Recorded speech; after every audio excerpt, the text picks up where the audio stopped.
a former intelligence operative, Malcolm Nance, the author of The Plot to Hack America, How Putin's Cyber Spies and WikiLeaks Tried to Steal the 2016 Election, joins us to discuss the President's remarks today at a Coast Guard ceremony where he avoided any mention of the Comey memo but portrayed himself as a victim of the press and other unnamed forces that are out to destroy his presidency.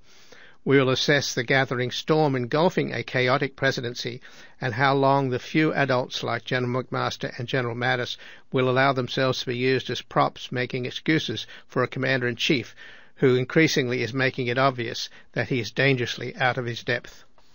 Then we'll get a different perspective from the growing assumption that Trump is heading for impeachment and speak with Mark Perry, an author and historian specializing in military foreign affairs and intelligence analysis. He joins us to discuss the possibility that a constitutional crisis could be averted by helping the president succeed rather than feeding into Trump's combative impulses. And we'll also look into his article at Politico, Why Americans Don't Win Wars Anymore, that makes it clear we should be spending less on the military and more on combating ignorance at home. Then finally we'll examine whether the political and cultural divide in the country can be bridged and speak with Robert Jensen, a professor in the School of Journalism at the University of Texas at Austin and the author of Arguing for Our Lives, a user's guide to constructive dialogue.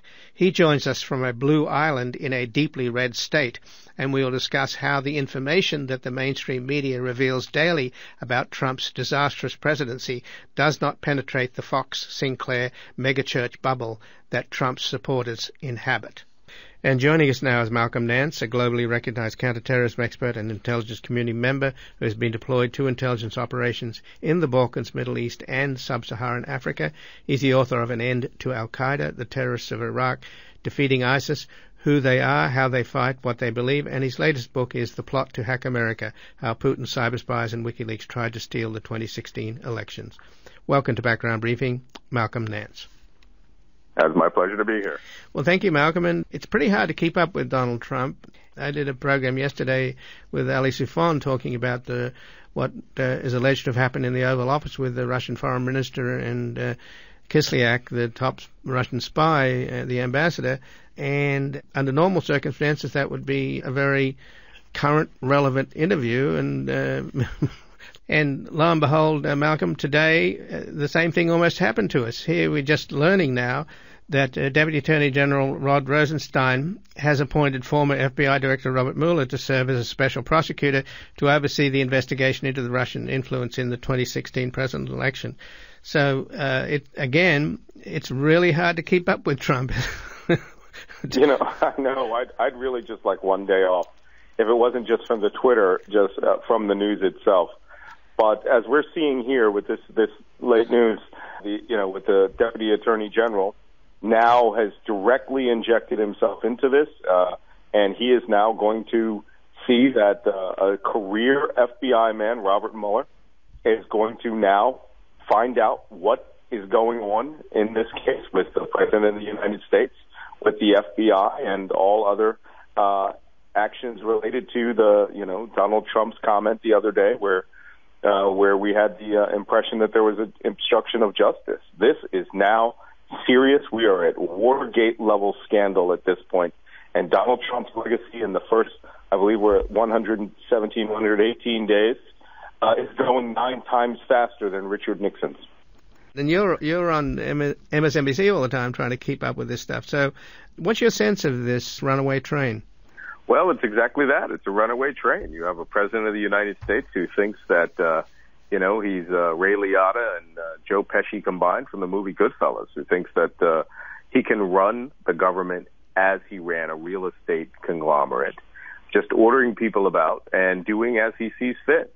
And I don't know whether he learned quite a bit from his mafia friends in the New York City construction business, but I think he took the director of the FBI and thought that he could just cajole him and order him to do things, which, if you look at the history of James Comey, his entire career, that is the last thing that man's going to do. He is a straight shooter. He's a Boy Scout. And, even though he got involved in politics last year, the one thing he will not do is accept intimidation to shut down a counter espionage investigation.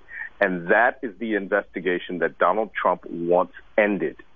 And that is serious. It implies that there's certainly a lot more information that we don't know about. And any president of the United States who thinks that he can turn off what could be a probe of Americans who are in league with foreign intelligence officers, this is not going to end well. Well, but the Russian story from the Oval Office indicates to me, I don't know whether you've ever heard the audio tape of Donald Trump pretending to be his own PR man, calling himself John Barron. Right. This guy John was, Barron, he was totally immersed in that celebrity, gossipy, tabloid world. That's what interested him. Now you have that same person in the White House who's able to brag to the Russians, I get the greatest intel, like I get the latest gossip. I'm sure he goes around on the golf course telling his buddies about, the most sensitive secrets the U.S. has, because that's his mindset. I don't think there's any discipline there. I don't think there's any barriers between his old world and this new one that he's in. It's just like, wow, this is great. I'm getting some great intel.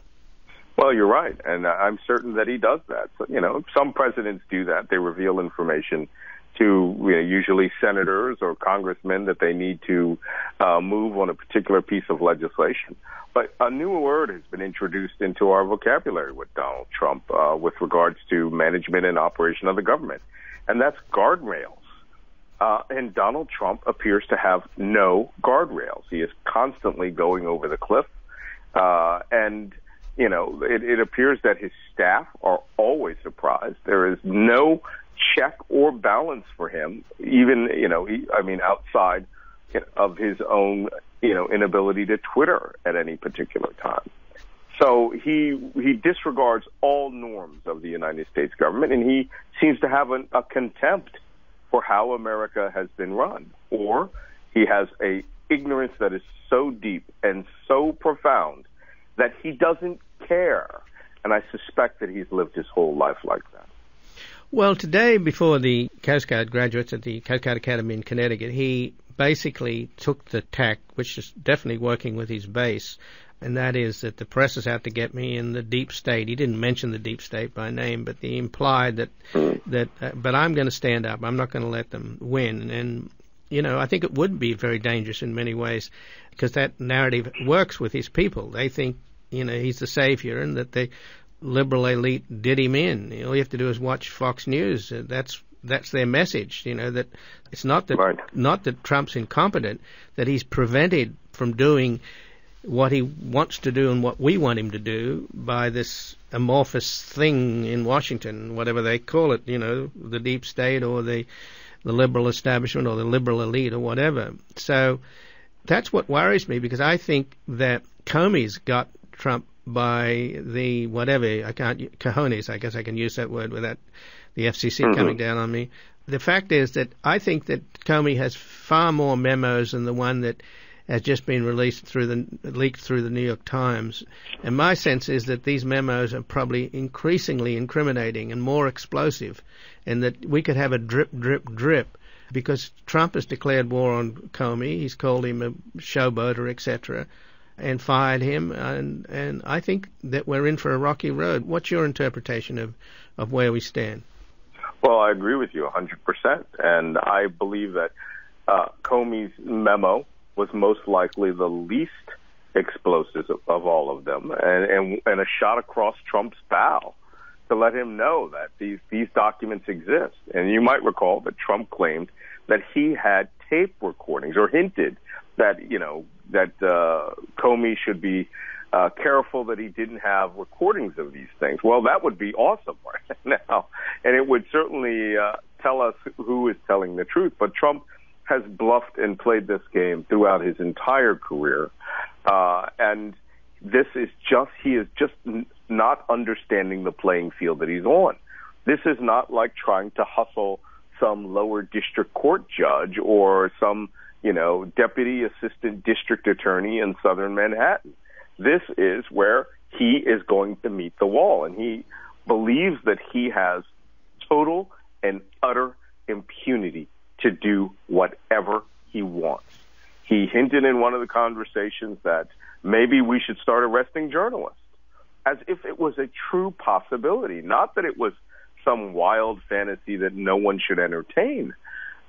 He's an unbridled, spoiled child, as it's been characterized in the media this week, and a temper tantrum from him could cost people their lives. I mean, I'm asked every day, is there a possibility that he could suddenly shift and attempt to divert and go to war somewhere, like, finally provoke North Korea or carry out in a strike?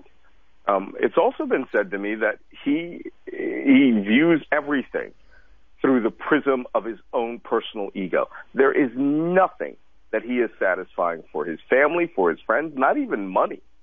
It's all about his own ego and how he sees himself, not how the world sees him.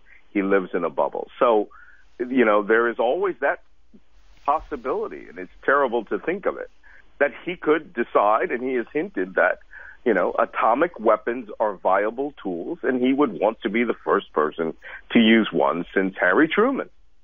And that at this point, I would have to make that a viable possibility, that he would think that the only way out of this impasse that he gets, that if it goes deeper and if the talk of impeachment continues, is that he will do something rash. And again, I'm speaking with Malcolm Nance, a globally recognized counterterrorism expert and intelligence community member who's been deployed to intelligence operations in the Balkans, Middle East, and Sub-Saharan Africa.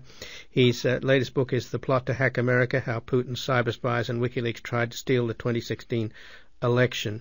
So what then, you've got McMaster and you've got Mattis, you've got a couple of adults there. Apparently you don't know how much he listens to them. Whether, he listens to Alex Jones as much as he listens to McMaster. It's quite possible that that's the case. But I don't know how long these guys, I know McMaster must have been really uncomfortable having to do cleanup for Trump the other day by suggesting he hadn't exposed sources and methods, when we learned, in fact, that he had. That they'd mentioned the town where this supposedly Israeli asset is, and that's putting his or her life in danger. So the question would be then, and by the way, his first intelligence briefing came from the State Department during the transition, and apparently these State Department briefers were just terrified. They gave him tried to give him a round robin about how the world looks, and all he wanted to talk about, what would happen is a nuclear weapon hit New York. And they thought, good Lord, this is scary. So you're right about that. He has made some remarks about nuclear weapons that are scary as hell. But given that possibility, is there a firewall? Is there some way that he could be prevented? Like, remember when Nixon was getting drunk, when Watergate was getting to him, Al Haig told everybody to ignore what was happening, Right. Don't take the call. Unfortunately. Yeah. Right.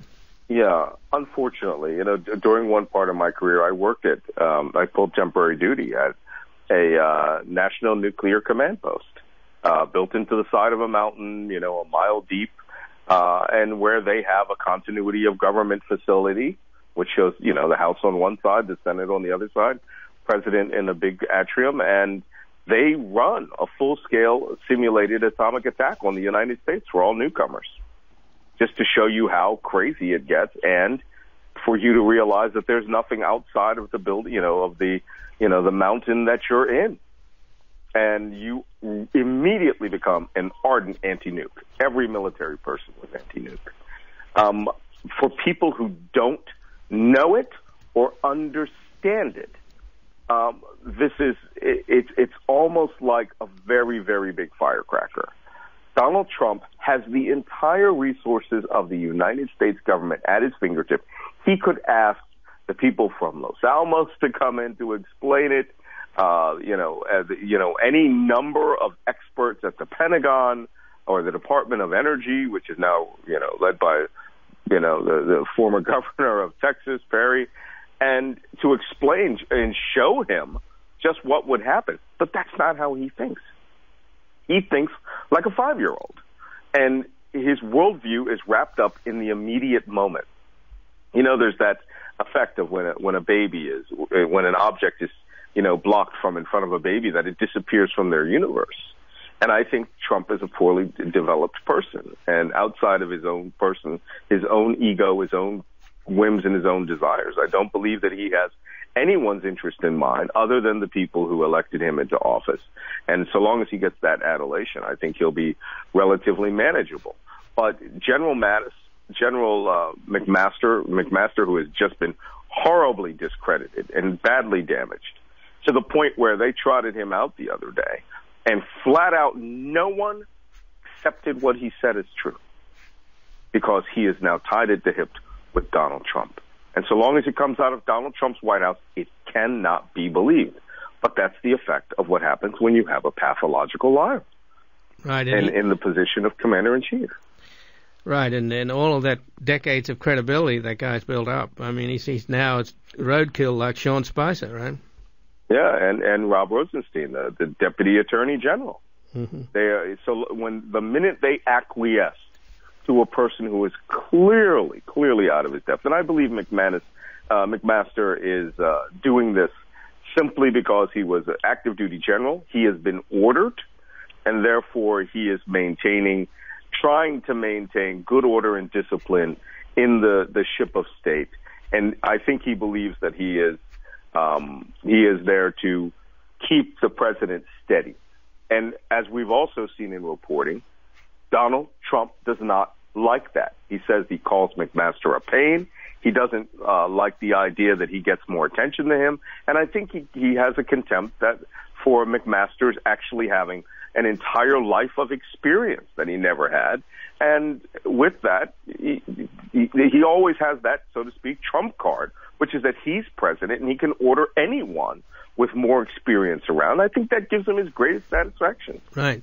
2 scoops of ice cream and 2 nukes. I mean, it's crazy. But I believe you're absolutely correct, Malcolm Nance, that I think McMaster's in there, and I think a lot of people. I know he met with Brent Scowcroft when he first got the job, and Brent told him to try and take charge, and he's doing the best he can because you need an adult there. It's an unenviable position, and we need this guy, but we need more of them. But at the same time, it doesn't sound like it's enough, and so. What do you think is going to happen here in terms of his own people in the bubble? I don't know what you can do to convince them that this guy's incompetent and dangerous and that they have made a mistake. What about the Republican Congress? They've been craven so far. Do you think they're going to step up and do the right thing? Because I really think this comes down to kind of some fundamental patriotism here. Well, it does come down to patriotism, and now is the time that they're going to have to choose who they stand for. Do they stand for the nation, or do they stand for Donald Trump? And they are not the same thing. Unfortunately, I think that a lot of people are seeing so much chaff in the air, so much drama, as Mitch McConnell put it, that they are starting to lose track of what the story is. And I actually had a journalist from England call me and ask me, which one of these stories is more important? Well, it's important to recognize that this is all one story. And that story is the story of the Russian hacking of the Democratic National Committee last year and their cyber warfare attack on the United States electorate. Everything stems from that. But Donald Trump's obsequiousness towards Russia, his almost slavish devotion towards Vladimir Putin, all of this is of the same story, and why Russia carried out the hack, why Michael Flynn carried out the communications he did with the Russian ambassador, why all of these individuals are being investigated by the nation's spy hunters. This is all one story, and the latest shoe to drop is that we now know Donald Trump tried to kill this story. And in trying to kill a counter-espionage investigation, he has essentially done the first act of impeachment, which is to commit obstruction of justice. And some people say that there isn't an active investigation going on in which justice was obstructed. Well, there is. It's secret because it involves the nation's spy hunters, and it involves American citizens who may have been in active league or communication with Russian intelligence officers. It's as serious as it has ever been in the history of the United States, at least since 1780, when Benedict Arnold was sought after trying to give away West Point. We could have the greatest espionage scandal in American history since the revolution occurring right now. Well, Malcolm Nance, I thank you very much for joining us here today. It's my pleasure to be here. And again, I've been speaking with Malcolm Nance, who's a globally recognized counterterrorism expert and intelligence community member who's been deployed to intelligence operations in the Balkans, Middle East, and Sub-Saharan Africa. And his latest book is The Plot to Hack America, How Putin, Cyberspies, and WikiLeaks Tried to Steal the 2016 Election.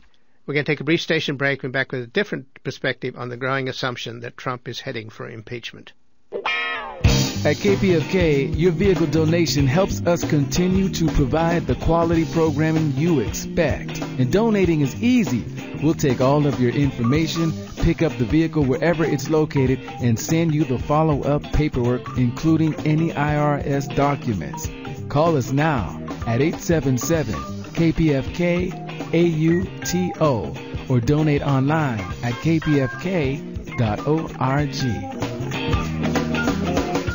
Welcome back. I'm Ian Masters, and this is Background Briefing, available 24/7 at ianmasters.com.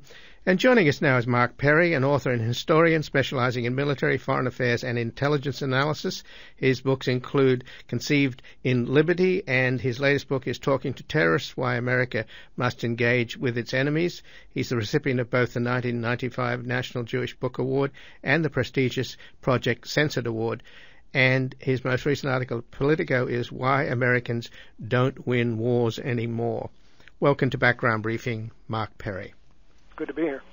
And Mark, given that you're an historian of intelligence, it does seem that we are entering an era now where Donald Trump is, based upon his speech today before the Coast Guard Academy, is more or less sort of setting himself up as a victim of the deep state, that not only the press are going to do him in, but the intelligence world will also do him in, and that he's going to fight back and never give in.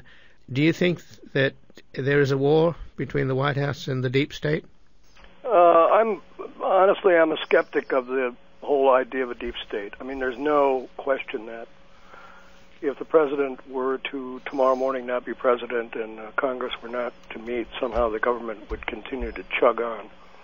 There's no doubt about that. There are lifelong career people who run the American government who are not elected by anybody. But the idea that somehow there's a plot or a conspiracy or even meetings to kind of undo the president strikes me as almost naive. It doesn't happen.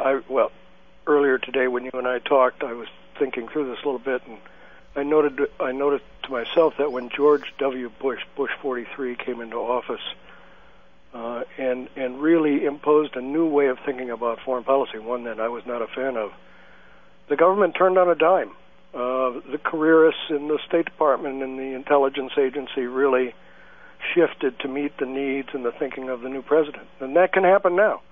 The president has enormous constitutional power if he knows how to use it. So this idea that there's kind of a deep state that is at war with Donald Trump and that we're in the middle of some kind of intergovernmental civil war strikes me as pretty superficial. But he's a different president in the sense that, first of all, I don't see that he has much credibility because he says the most outrageous things. And, for example, his press secretary, who's obviously very beleaguered and might well be fired soon, Sean Spicer, he was literally sent out on his first day as the press secretary, as the spokesman for the President of the United States, to lie about the size of the inauguration crowd in a way that was just ludicrous. So they haven't gotten off to a good start in terms of credibility, surely. Well, you're absolutely right, and I take your point and agree with it. The problem here isn't that Donald Trump has new and different and revolutionary ideas that the rest of us are having trouble adopting. The problem here is that the President of the United States, the man we elected, doesn't seem to have any ideas at all. And the question isn't one of, our dislike of him because he represents something new and different. Our worry is that he's not competent. And that's an entirely different problem than an evil guy who's engaged in high crimes and misdemeanors. It's quite possible that Donald Trump fired James Comey without knowing the firestorm it would cause, that he just kind of shrugged off the Michael Flynn problem with Russia, that he's acting like a normal American. That is to say, we don't get up in the morning and call a lawyer and have him escort us around all day to figure out, what to say and what to do and what's right and what's wrong and what's legal and what's not. But that is, in many respects, what a president has to do. He has to be very careful, has to be very mindful of the law, and has to be aware that, of the special interests that are involved here. And Donald Trump doesn't have any of that. He doesn't have any sense of that. That's a problem. But interesting enough, when you just mentioned that, I thought, well, his supporters out there don't think that there is a problem. They think that all this is inside the Beltway hysteria and the liberal media all in a lather, and that he's doing a great job, and they love him. Yeah, I think it's. I know this is going to sound odd, maybe, and people will shake their heads at my lack of good information. But it's quite possible that Donald Trump will survive this crisis, and that he'll run for president in 4 years and be reelected. There's still deep mistrust of Washington, of what people call the elites, of the established government bureaucracy, and people really want something new. And people might question Mr. Trump's competence, as I do, but he's certainly something new, and he gains strength through ad hoc attacks and the idea that he somehow colluded with the Russians and if he hadn't, Hillary Clinton would be president. I mean, it's just not true. On the face of it, doesn't make any sense. The person who lost the election was Hillary Clinton. The Democratic Party nominated the wrong person. That's why Donald Trump's president. It's not because, anybody paid attention to what the Russians were saying. Quite the opposite. So it's, we are obviously in a very tenuous and dangerous position as a country. But this is a crisis in many respects of our own making.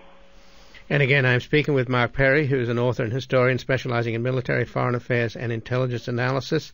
His latest book is Talking to Terrorists, Why America Must Engage with Its Enemies. And his most recent article at Politico is Why Americans Don't Win Wars Anymore. We'll get to the not winning wars anymore, but in terms of his competence or lack of competence, if his supporters are going to stick with him, and he made an appeal to them today, clearly at the Coast Guard Academy, I'm going to fight on, and that the press are out to get me, and they hate the press at any rate. And I can, quote you the latest Washington Post ABC poll: 89% of Trump supporters believe he's honest and trustworthy and will fulfill his campaign promises, and 78% of them believe that the mainstream media propagates fake news. So those are the alternative universes that we're dealing with here. But stuck in the middle is the Republican Congress. And how long do you think they're going to stick with him? Because he's making life uncomfortable for them, clearly. Yes, he is, and it's a really good question. I wish I had a definite answer. I think that it's very clear that his support among the Republican leadership is eroding. But they're also looking over their shoulder at this Washington Post poll and saying 89% of Trump supporters still support him.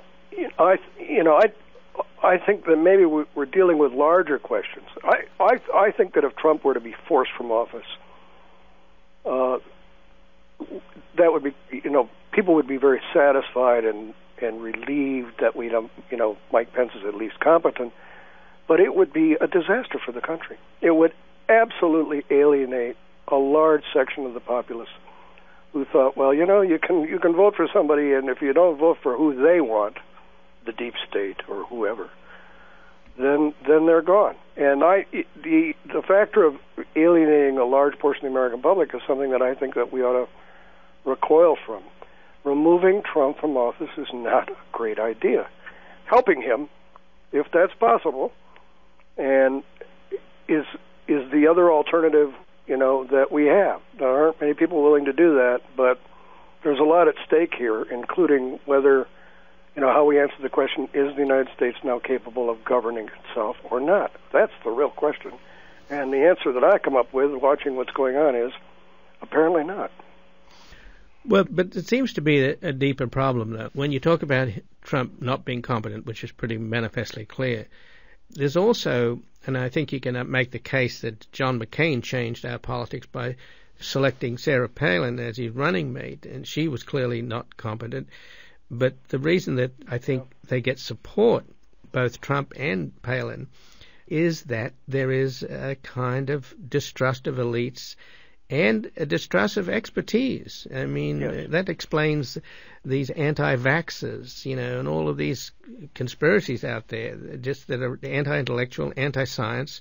There's a lot of traction, and not to mention the fact that I think almost half of the population don't believe in evolution. So I guess my question would be, what will it take for Trump's people to recognize that he's just not up for the job? Well, you bring up a good point, and I was going to mention it before. I'm glad you did. Tom Nichols in Foreign Affairs had a piece recently about the mistrust of experts and what that means. And I saw it firsthand. I had to travel for family reasons to Florida last week and sat down with people who are Trump supporters, and they're citing Judge Judy as a source for their beliefs, and how MS-13 is a Muslim gang, which it's not, because that's what they heard.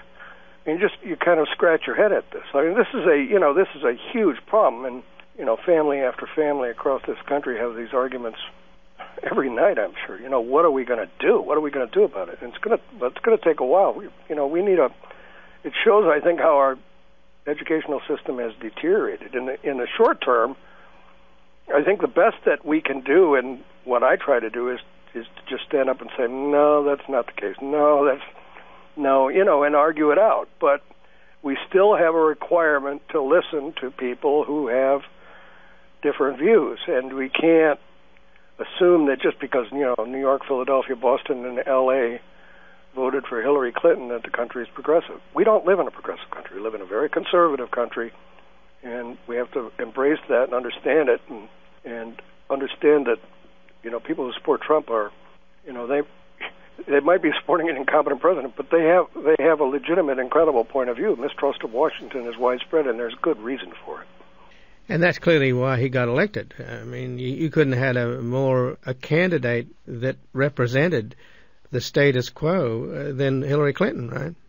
Yeah, well, you know how I feel about this, and I know how you feel. I just, the way I think about this is, those people who voted for Franklin Roosevelt, the poor, the workers, the small shopkeepers, the farmers, all of those people who voted for the New Deal and progressivism voted for Donald Trump this time. And all of those small shopkeepers and workers and all those people on Bunker Hill, they voted for Donald Trump. And all those on Lexington Green, they voted for Donald Trump too. The Tories, the elites, the banking community, they voted for Hillary Clinton. So, when Hillary came out yesterday and said, well, I'm establishing a foundation to support progressive causes, my first thought was, well, you're not a progressive. And that to me was the real betrayal of the last election. I feel so, like many Americans who view themselves as progressives, I just feel betrayed and disaffected by what's going on. But still, I was still adamantly pounding the table and say, listen, this man's our president. Let's try to help him, because doing contrary to that was really going to be harmful to the country. We've had 5 months now of all the oxygen is out of the room. Nothing's been getting done, and it's going to go on. It could go on for 4 years, and the country just can't afford it. So, Mark Perry, you had a very extensive piece recently in Politico. You documented the situation in terms of how tense things can be between Russia and the United States on the military front all around the world, with their military aircraft. Just the other day on the Black Sea, a Russian interceptor flew about 20 feet from a U.S. reconnaissance plane, and there have been many, many incidents like that, and you document them. Let's put this conversation into that context. What can be done to make sure that the politics of the moment don't extend into making the already tense situation between the United States and Russia even worse? Well, I think that what needs to happen here is for us to kind of turn down the temperature. We're in a very dangerous situation. The military is very concerned that Russia has deployed medium-range nuclear missiles on its territory, 2 battalions, which by my count is 32 nuclear-tipped missiles. And they're on Russian territory, but they're a violation of the medium-range treaty. And, honestly, the Pentagon is really worried about this. But one of the reasons the Russians are doing that is because we have extended the boundaries of NATO right up to their border after assuring them that wouldn't happen. So we're in a here we go again. We're in a face-off that's very reminiscent of the Cold War, and it's extremely dangerous. And, you know, the one thing I had looked forward to with the Trump administration, I thought that he might be able to do was kind of de-escalate the escalating tensions between Russia and the United States. Well, that seems hardly possible now. And yet, that's one of the things that we really have to do. And I'm as disturbed by Putin as anybody in the world. But, you know, there are worse things than Putin, and one of them is a war against Russia or a nuclear conflagration. We don't need it. We have to find a way to deal with Russia, lower the temperature, de-escalate the situation in Europe, find an accommodation, all of the things that, you know, people find very uncomfortable to do with a man like Putin, but that I really think have to be done. William Perry, former Secretary of Defense, is no relation to me. He's been out there recently talking about how dangerous this is. Has written a book about it. We need to listen to him. We're still on launch-on warning. We still have missiles in the ground in the Midwest. We still have missiles on submarines. I mean, it's still a very dangerous situation, and we need to turn down the temperature somehow. And I was hoping that Trump would be able to do it, but it doesn't now seem likely. Well, just in the last couple of minutes, I wanted to talk about your article at Politico, Why Americans Don't Win Wars Anymore. Yeah. We haven't won a war since World War II, and we spend more on defense than anybody else by a factor of something, I don't know. I think we spend more on defense than the 7 other countries combined, most of whom are allies. And now they're just upping it to $54 billion extra on top of bringing it up to about $600 billion. And $54 billion extra that Trump's asked for is the equivalent of the annual defense expenditure for Russia.